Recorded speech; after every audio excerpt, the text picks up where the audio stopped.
Bonjour à tous et bienvenue dans ce nouvel épisode de Photantic. Cette fois-ci c'est un épisode tuto, un mini tuto Photoshop. Vous savez que j'aime bien les choses atypiques.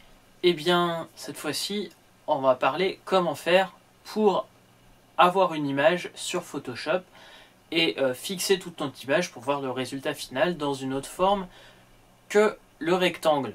Puisque le rectangle c'est bien, mais des fois on a envie d'imprimer sur un cercle, un cœur, un losange, etc. Là, je suis en train de travailler sur un projet à plusieurs où on va utiliser une forme. Je ne vais pas utiliser les photos du projet ici, vous verrez tout de suite une photo perso, mais en attendant, on va tout de suite se retrouver dans Photoshop pour voir tout ça. Voici une image que j'avais prévue pour la vidéo sur le Phone Leader 18 mm qui n'a pas été utilisée au final. Donc j'ai mes deux calques.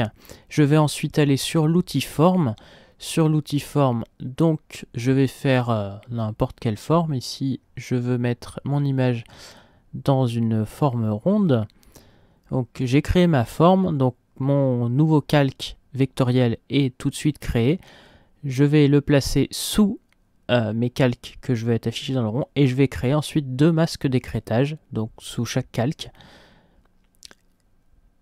On peut bien sûr créer d'autres formes et donc on va voir tout de suite si par exemple je crée ici une forme arbre, et bien je vais appliquer la même chose, je vais le mettre sous mes différents calques. Ensuite, je vais désactiver mes masques d'écrêtage pour mon premier et je vais réappliquer mes masques d'écrêtage de nouveau pour cette fois-ci ma forme arbre. Et donc tous les calques qui vont être au-dessus de ce masque d'écrêtage, eh bien, vont apparaître. Donc j'ai ma photo coupée en arbre. Cette fois-ci, je peux bien sûr le déplacer dedans. Et bien voilà, j'espère que ça vous a plu. J'ai essayé d'être assez rapide, une technique assez simple. On va tout de suite faire un deuxième tuto pour voir comment faire sur The GIMP. Et je vous dis à bientôt pour un nouvel épisode de Photantic.